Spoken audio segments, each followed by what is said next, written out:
Salut, c'est Brigitte Girard, et vous êtes sur ma chaîne dédiée à la cosmétologie, aux soins de la peau et du visage. Abonnez-vous et laissez un like si la vidéo vous plaît. Alors, Toutes les commençons. interventions chirurgicales sont réalisées sous anesthésie générale. Avant l'opération, l'enfant est soumis à une cure d'antibiotiques, à la suite de laquelle des médicaments anesthésiques sont ajoutés. En l'absence de complications, le patient sort de l'hôpital au bout de 3 à 4 semaines. Les 2 ou 3 premiers jours, le patient est alite. Pendant la première semaine, des pansements désinfectants sont appliqués sur les plaies post-opératoires. Après l'ablation des sutures, le pansement n'est plus nécessaire. La nourriture ne doit être consommée que sous forme râpée. Il est conseillé de boire abondamment. Pour prévenir l'inflammation, après chaque repas, le patient doit se rincer la bouche avec une solution faible de manganèse. À partir de la 2e semaine, le médecin prescrit un massage doux du palais, ce qui accélérait le processus de régénération des tissus. Cependant, le traitement de cette pathologie ne se limite pas à une série d'opérations. L'observation de l'orthodontiste est nécessaire, il contrôle l'exactitude de la formation de la mâchoire. L'orthophoniste et le logopède s'occupent de la production de la parole chez les patients de plus de 2 ans. À l'âge de 6 à 7 ans, le traitement et la période d'adaptation sont généralement terminés et l'enfant peut commencer à fréquenter des établissements d'enseignement général, car le développement mental des enfants atteints de la maladie ne différait pas de celui des enfants sains. Après un traitement complet, l'enfant est radié du registre des handicaps. La bouche de loup est une malformation congénitale, c'est-à-dire une fissure dans les tissus du palais dur et mou, dans laquelle il y a une communication entre la bouche et la cavité nasale.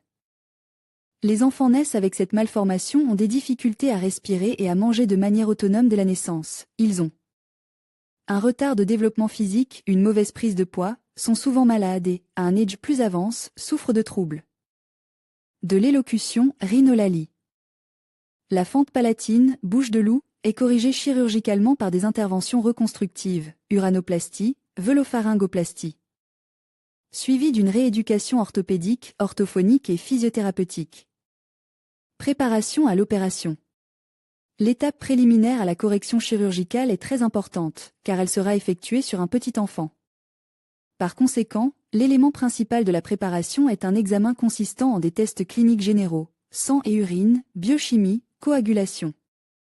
Ils effectuent également un ECG et une radiographie du thorax.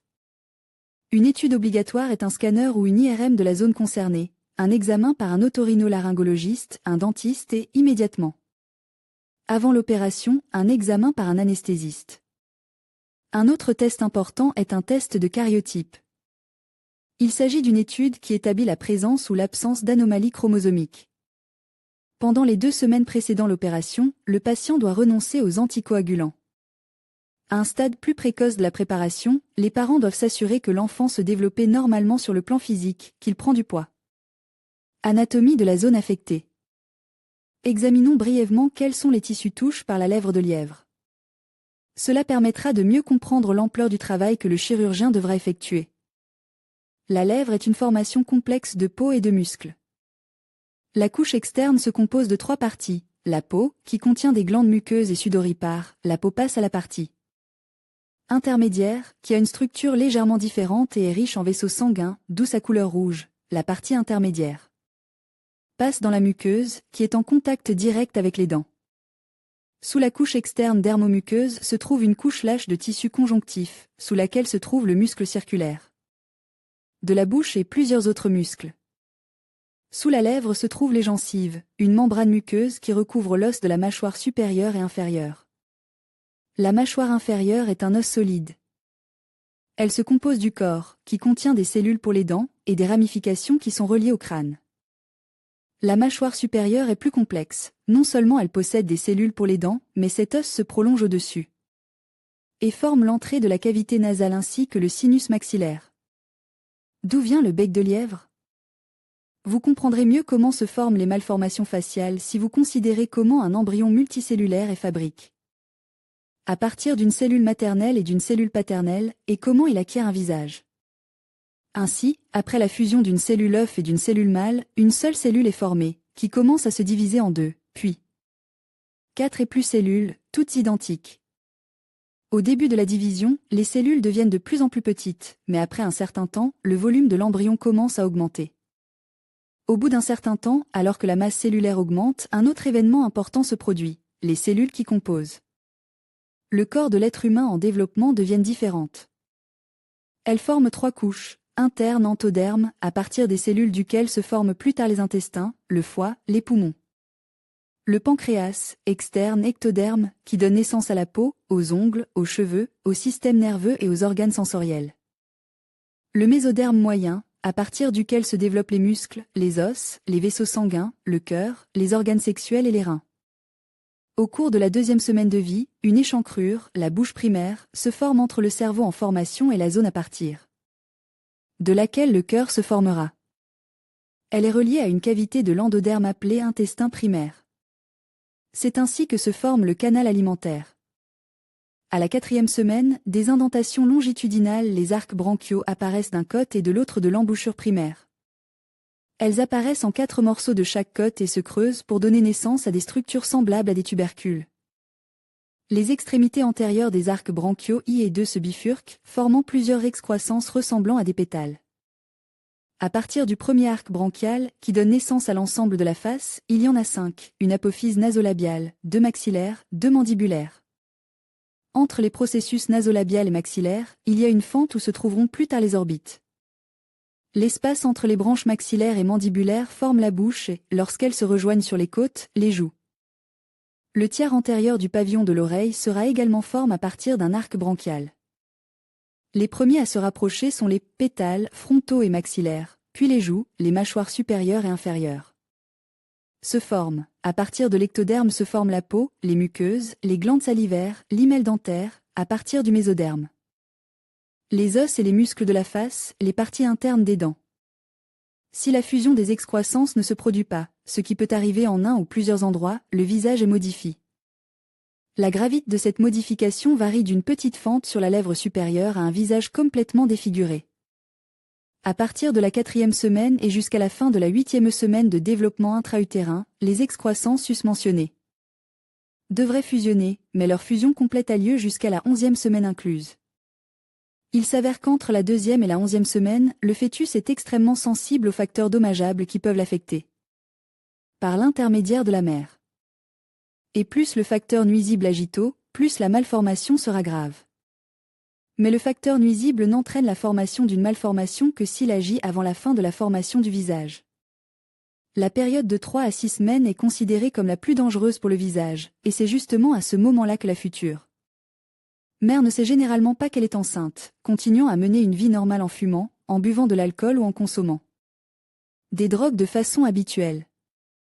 Bouche de loup, cause, symptômes et traitement de la fente palatine. La fente du palais mou ou dur, dont le nom commun non médical est bouche de loup, fait partie de la liste des malformations congénitales les plus fréquentes.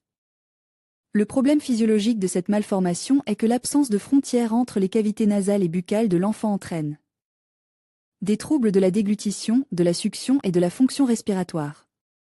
Aujourd'hui, le portail ST fournit des informations détaillées sur cette malformation congénitale, ainsi que sur les méthodes disponibles pour corriger la fente du palais mou ou dur.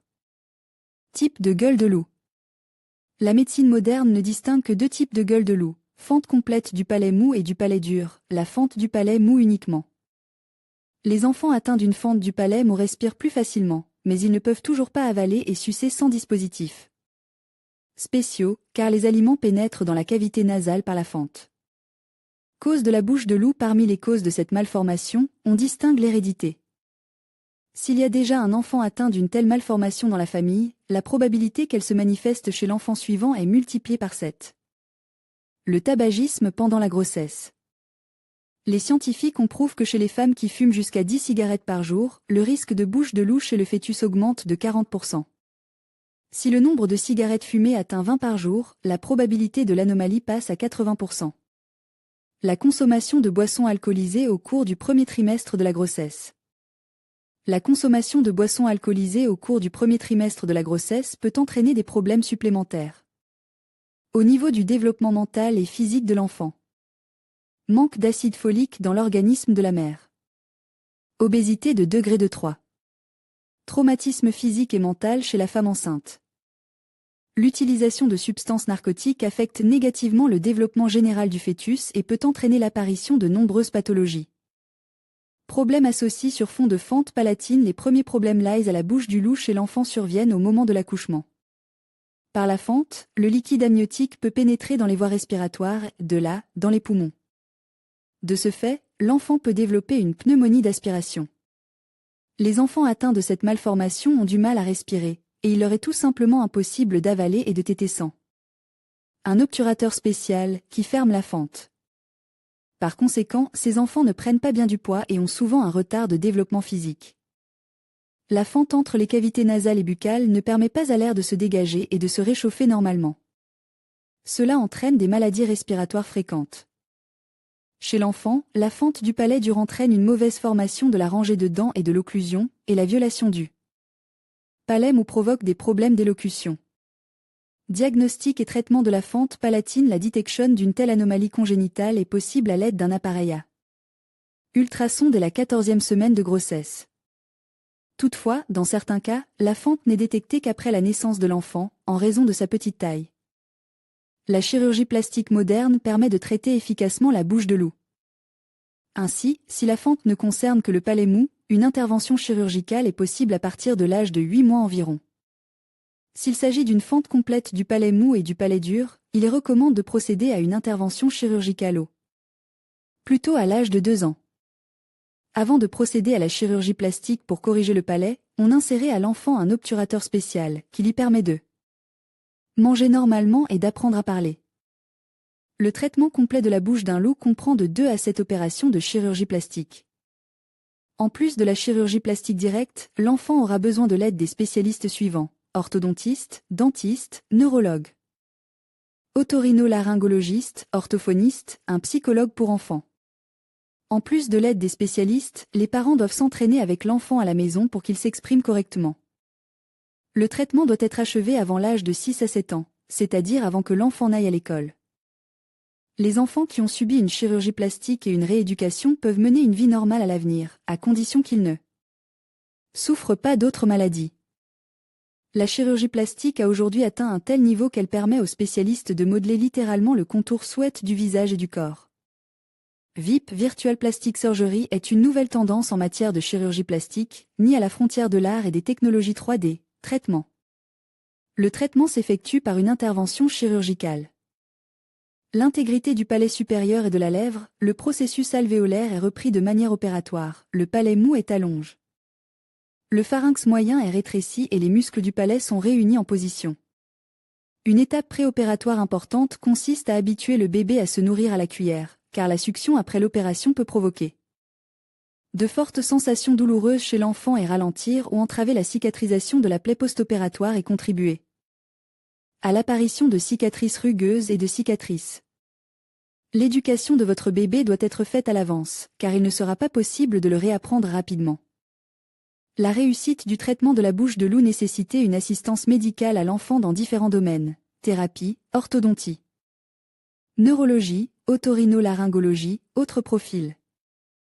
Le traitement s'effectue par étapes et de manière séquentielle et se divise en plusieurs opérations. En règle générale, toutes les étapes de l'élimination et de la correction du défaut sont achevées avant l'âge de 6 ou 7 ans du patient. Vidéo détaillée sur la maladie: rétablissement de l'intégrité naturelle de tous les tissus du palais, l'élimination de la tache pathologique des muscles palatins et pharyngiens et leur attache anatomique correcte. Dans cette opération, les nerfs des muscles ne sont pas en dommage. La réalisation d'une fixation solide du palais. En fonction de la profondeur et de la configuration de la fente, les types suivants de manipulation chirurgicale sont envisagés. Dans le cas d'une fente traversante sur 2 côtes, la fermeture est effectuée en 2 approches. D'abord, le palais entier est opéré et l'oropharynx est rétréci, puis, après 6 ou 8 mois, la fente du processus alvéolaire et la partie antérieure du palais dur sont fermées. En cas de fente partielle, mais avec une dentition maxillaire normale, l'opération est pratiquée sur des enfants de plus de 2 ans, en cas de fente palatine traversante, qui porte atteinte à l'intégrité du processus alvéolaire et rétrécit la mâchoire supérieure, il est nécessaire de suivre un traitement préopératoire chez un orthodontiste. L'intervention chirurgicale doit être réalisée à l'âge de 4 à 6 ans. L'uranoplastie est recommandée pour les enfants âgés de 3 à 6 ans. Entre 3 et 5 ans, l'opération est pratiquée sur les enfants présentant des fentes non traversantes et entre 5 et 6 ans. Sur les enfants présentant des fentes traversantes unilatérales et bilatérales. L'uranoplastie ne doit pas être pratiquée chez les très jeunes enfants, jusqu'à l'âge de 8 mois, car elle peut contribuer à retarder le développement de la mâchoire supérieure. Des méthodes plus douces de manipulation chirurgicale peuvent être pratiquées sur des enfants jusqu'à l'âge de 2 ans. De 3 à 7 ans, des chirurgies plastiques sont pratiquées, dont le but principal est d'éliminer les défauts cosmétiques et les imperfections de l'apparence de l'enfant, afin qu'il ne perde pas son estime de soi et qu'il ne se sente pas inférieur à d'autres enfants. Les opérations de répétition doivent être effectuées 12 mois après les interventions chirurgicales précédentes et en aucun cas avant. En l'espace d'1 an, l'irrigation sanguine des tissus opérés sera totalement rétablie. En cas de défaut trop important, qui n'a pas la possibilité de se refermer avec les tissus voisins, on procédait à une chirurgie plastique. En utilisant des lambeaux muqueux et musculaires d'autres régions. Schéma de la fermeture progressive du palais dans la plupart des cas, plus de 90%, le traitement de la bouche de loup et couronne de succès et donne de bons résultats.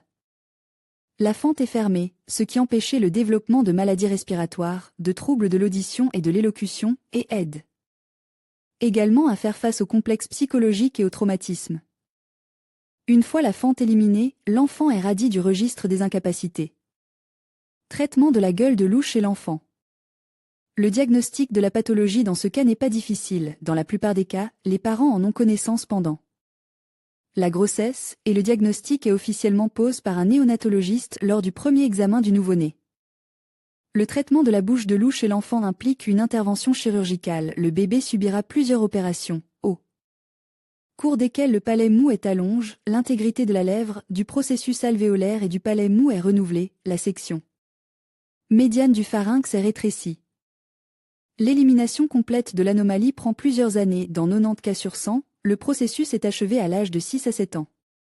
Type d'anomalie: le palais peut être complet ou partiel, unilatéral ou bilatéral. Il faut également savoir que le palais mou, mais aussi le palais dur, peuvent être touches.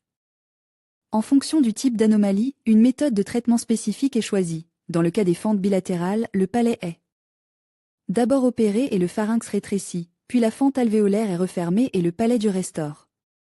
Une fente partielle qui n'affecte pas la dentition est relativement facile à traiter en une seule opération pour les patients âgés de 2 ans ou plus.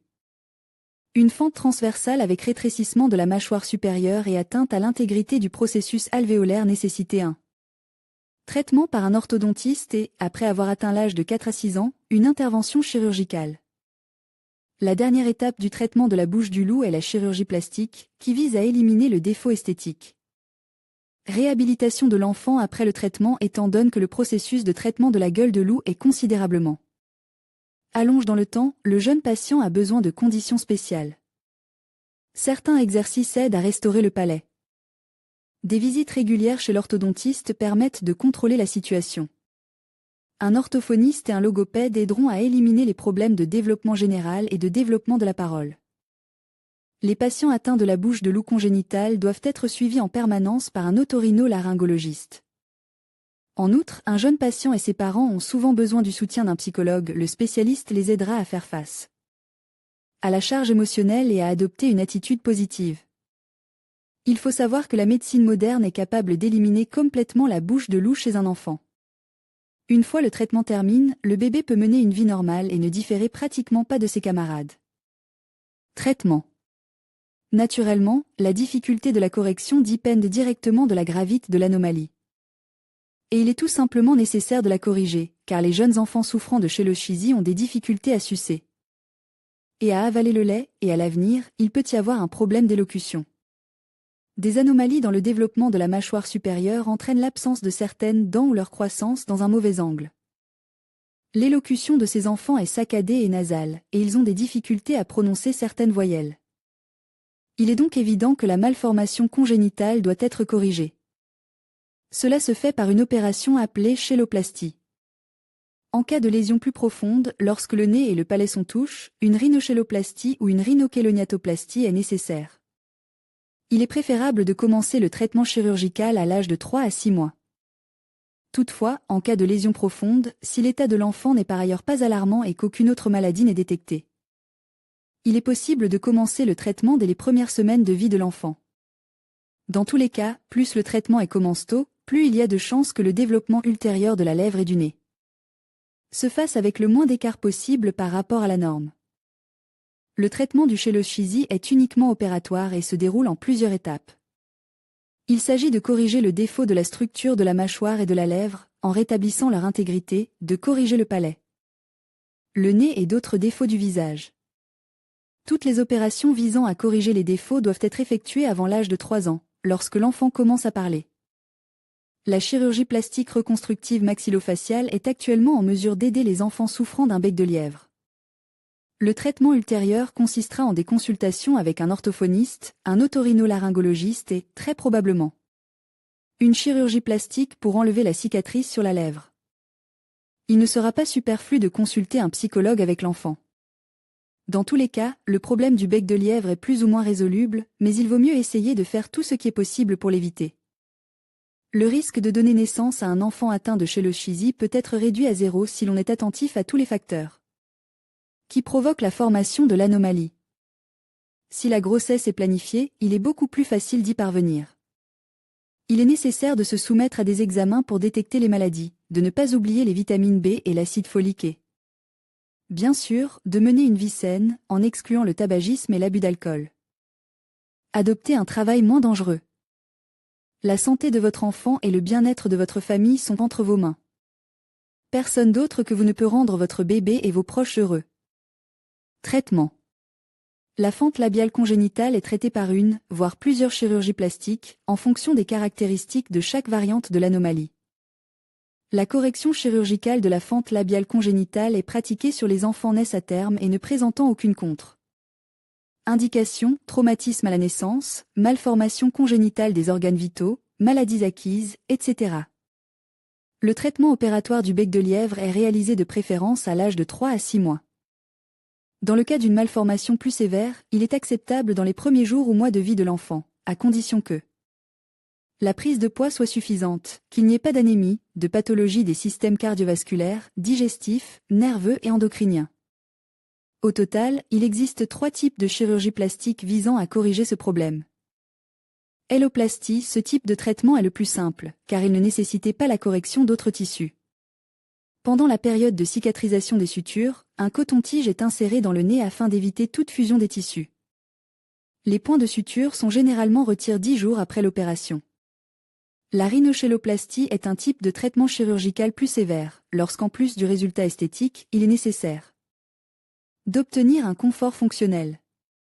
Cette opération est réalisée à la fois sur la lèvre affectée elle-même et sur les muscles de la région faciale. Rhinochélognatoplastie, le type de chirurgie le plus complexe, qui comprend les 2 types précédents, mais aussi la correction des voies respiratoires. La réalisation d'un traitement chirurgical dans les 2 premières semaines de la vie de l'enfant a un effet favorable sur le développement ultérieur de la lèvre et du nez, et réduit considérablement l'anxiété des parents.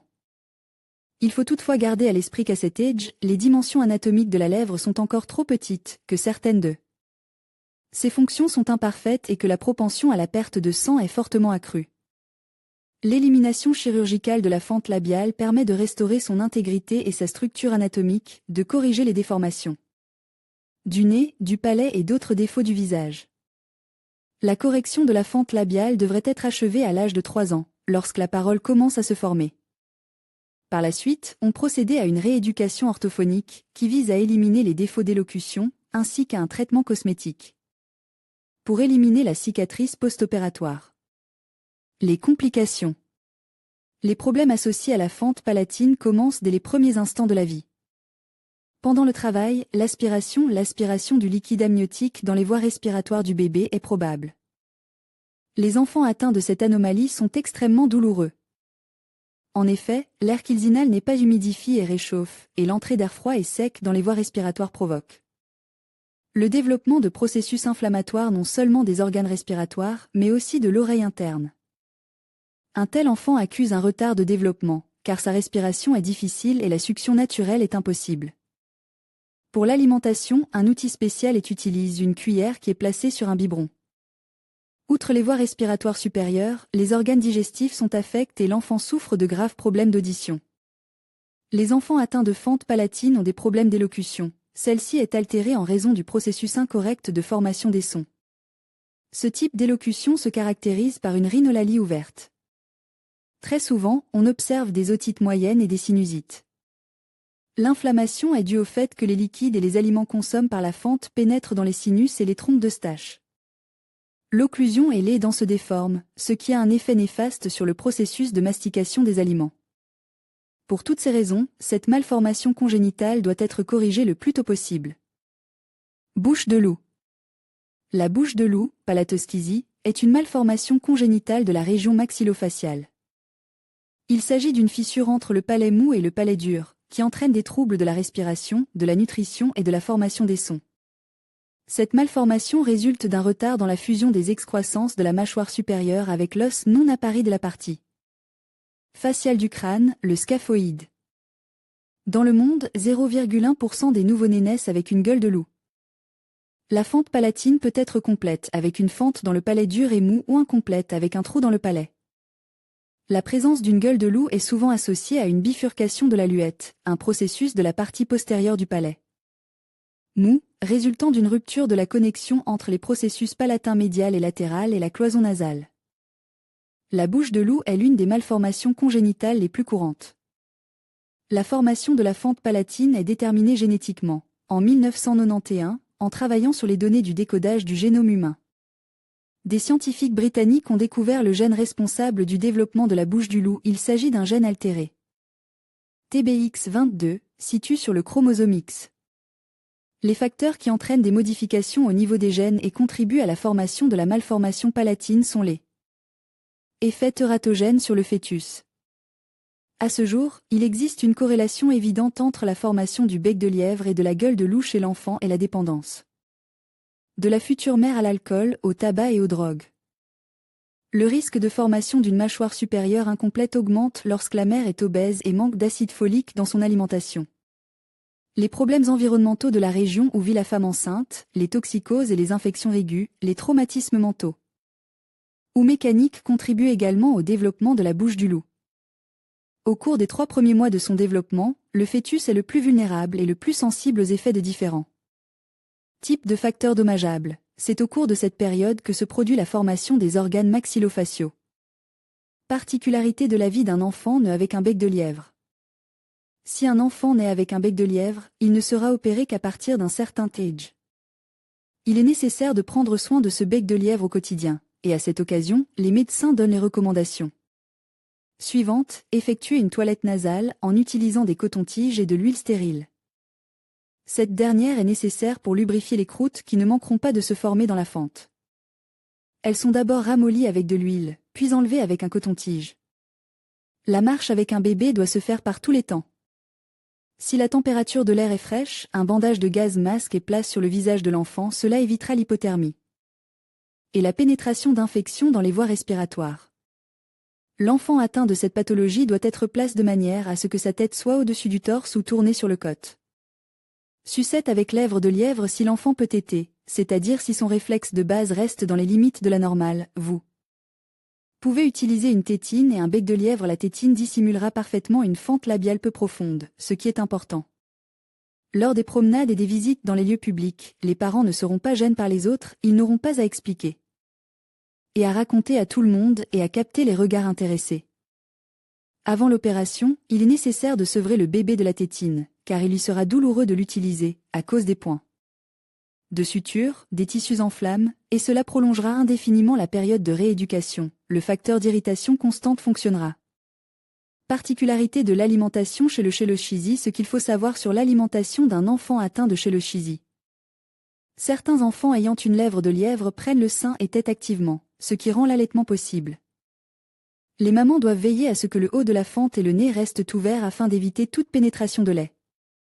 Pendant l'allaitement, l'enfant est maintenu en position surélevée. Toutes les 2 ou 3 minutes, il est remis en position verticale et attend de faire son rot. Le corps est ainsi libéré de l'air, qui est nécessairement avalé au cours du processus. Le plus souvent, les enfants souffrant d'un bec de lièvre ne peuvent pas téter complètement. Il faut donc les nourrir avec une cuillère. Commencez par une cuillère à café. Le lait ou le lait maternise tombera sur la joue du bébé et, de là, passera sans problème dans sa gorge. Ne laissez pas de grandes quantités d'aliments s'accumuler dans la bouche. Les biberons spéciaux munis d'une cuillère ou les seringues avec une tétine déjà fixée sont pratiques et commodes pour nourrir les bébés atteints de cette pathologie. Vous pouvez également utiliser des biberons ordinaires, mais avec de longues tétines en silicone, la mère fera elle-même un trou dans ces tétines, ce qui permettra de calculer la vitesse d'alimentation dans la bouche du bébé. Regardez cette vidéo sur les règles d'alimentation d'un enfant atteint d'une fente labiale et palatine. Qu'est-ce que c'est? Pour mieux comprendre ce qu'est une fente labiale, il est nécessaire de connaître les particularités de la structure et du développement du palais humain. Le palais supérieur divise la cavité buccale et la cavité nasale et se compose de deux parties. Le palais dur, situé dans la partie antérieure de la cavité buccale, forme d'une base osseuse, et le palais mou, situé derrière, constitue de muscles et de glandes. Les muscles du palais mou participent à la prononciation des sons et à l'alimentation, et ces tissus l'empêchent de pénétrer dans le nez et le nasopharynx lors de la déglutition. La formation de la mâchoire supérieure du fœtus commence à partir de la 8e semaine après la conception. C'est au cours de cette période qu'une anomalie génétique peut entraîner le développement d'une pathologie appelée gueule de loup. 0,1% des nouveau-nés dans le monde naissent avec cette anomalie. En Russie, un bébé sur 6 cents à 7 cents présente une anomalie congénitale, et les statistiques augmentent chaque année. Il existe différents degrés de la maladie. Incomplète, la fente se situe dans la partie inférieure de la lèvre et n'affecte pas la partie supérieure. Complète, la fente s'étend jusqu'à la région du nez. Cachée, la pathologie n'affecte que les muscles, la peau restant intacte.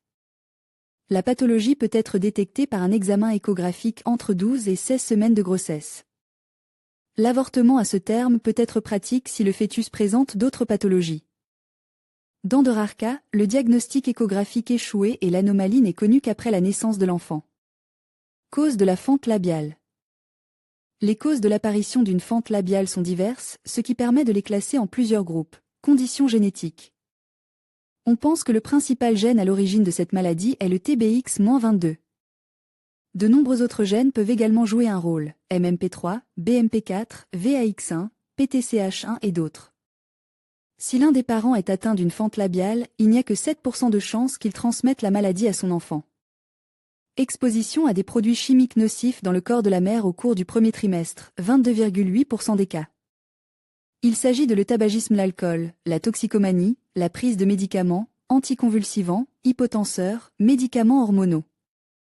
Médicaments contenant du sodium, salicylé, insuline, l'exposition aux pesticides, au plomb, aux vapeurs de mercure, aux insecticides, aux organophosphates, aux risques environnementaux, aux époxydes, à l'arsenic, au benzène, ingestion d'additifs alimentaires.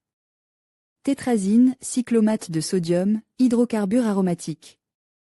Effet biologique nocif sur l'organisme du fœtus en développement au cours des 11 premières semaines de sa formation. Ce facteur représente 5% des causes. Maladie virale, infection virale respiratoire aiguë, surtout en cas de fièvre, herpes, rubéole. Infection à cytomégalovirus, aux rayons épidémiques, varicelle, les maladies causées par certains micro-organismes protozoaires. Comme la toxoplasmose ou le paludisme, les infections que la femme a contractées sexuellement. Chlamydia, gonorrhée, syphilis. Impact physique sur la femme enceinte, 2% des causes. Traumatisme, en particulier un coup sur le tiers inférieur de l'abdomen. Température glaciale, exposition aux radiations, vibration sur le lieu de travail de la femme enceinte, surchauffe au travail, atelier. Chaud, blanchisserie, dans un bain, un sauna, les tumeurs utérines, principalement les myomes, qui empêchent le fœtus de se développer. Normalement, les grossesses multiples, les adhérences ou fils, qui se forment à partir des membranes fœtales. Les facteurs de stress qui augmentent le taux d'adrénaline dans le sang et ont des effets tératogènes, deux figurants, sur le fœtus. Querelle, frayeur, surmenage. Si la grossesse a eu lieu après l'âge de 40 ans, surtout si la femme n'avait pas un mode de vie très vertueux auparavant. Alimentation insuffisante ou déséquilibrée de la femme enceinte, lorsque le régime alimentaire manque de protéines, d'acide folique, de zinc, de manganèse, de cuivre ou, à l'inverse, de beaucoup de vitamine A. Obésité de la mère. Anémie, faible quantité d'hémoglobine chez la mère, pour laquelle elle n'a pas reçu de traitement. Maladie cardiovasculaire chez la mère. Toxicose grave. Risque de fausse couche ou d'hémorragie utérine pendant la grossesse. Diabète sucre. Cette anomalie n'est pas toujours isolée. Dans certains cas, le bec de lièvre n'est qu'une des multiples malformations qui se forment chez l'enfant pendant la période intra-utérine. Ces malformations sont les suivantes: le syndrome de Van der Wood, qui est causé par une modification particulière du gène IRF4. Il s'agit de la pathologie la plus fréquentée dans laquelle apparaissent le bec de lièvre et la gueule de loup. Elle se caractérise par l'apparition de lacunes au niveau des lèvres et du palais, ainsi que par le développement de fossettures. L'une ou les deux lèvres, le syndrome de Lowe-Dietz, dans lequel l'enfant présente non seulement un bec de lièvre, mais aussi un palais abîme, une luette fendue, une grande distance entre les yeux et un anévrisme aortique, le syndrome de Stickley, qui se caractérise par l'apparition d'une fente labiale et d'une fente palatine, ainsi que par une myopie et des douleurs articulaires, le syndrome de Hardy-Carr, qui associe une bouche de loup, un bec de lièvre et un trouble de la perméabilité intestinale, ainsi qu'une hydronéphrose rénale. Symptômes. La lèvre de HARE est détectée par un néonatologiste lors de l'examen externe du nouveau-né immédiatement après la naissance dans la salle d'accouchement. L'anomalie est indiquée par la présence d'une déformation caractéristique du visage du bébé avec une fente dans la région de la lèvre supérieure. Les enfants atteints de cette anomalie congénitale ont de grandes difficultés à sucer et à avaler. Si la lésion est profonde, il peut même être nécessaire de nourrir l'enfant à l'aide d'une sonde. Plus tard, la mastication peut être altérée en raison de la déformation des dents et de l'occlusion. Les troubles du développement de la dentition se manifestent également par un angle de croissance incorrect des dents, la présence de dents supplémentaires ou l'absence de certaines d'entre elles, ainsi qu'une susceptibilité accrue aux caries. Dans de tels cas, un traitement orthodontique peut s'avérer nécessaire, y compris la correction de l'occlusion et parfois même l'implantation de dents manquantes ou supplémentaires. Chez un enfant souffrant d'une lèvre de lièvre, la formation des sons est perturbée, ce qui se traduit par un trouble de la fonction vocale, rhinolalie. Chez ces patients, la parole est indistincte, avec une prononciation problématique des consonnes et un son nasal assez prononce, nasalité. Si la pathologie ne fait pas l'objet d'une correction nécessaire et opportune, elle peut entraîner une diminution significative de l'estime de soi de l'enfant.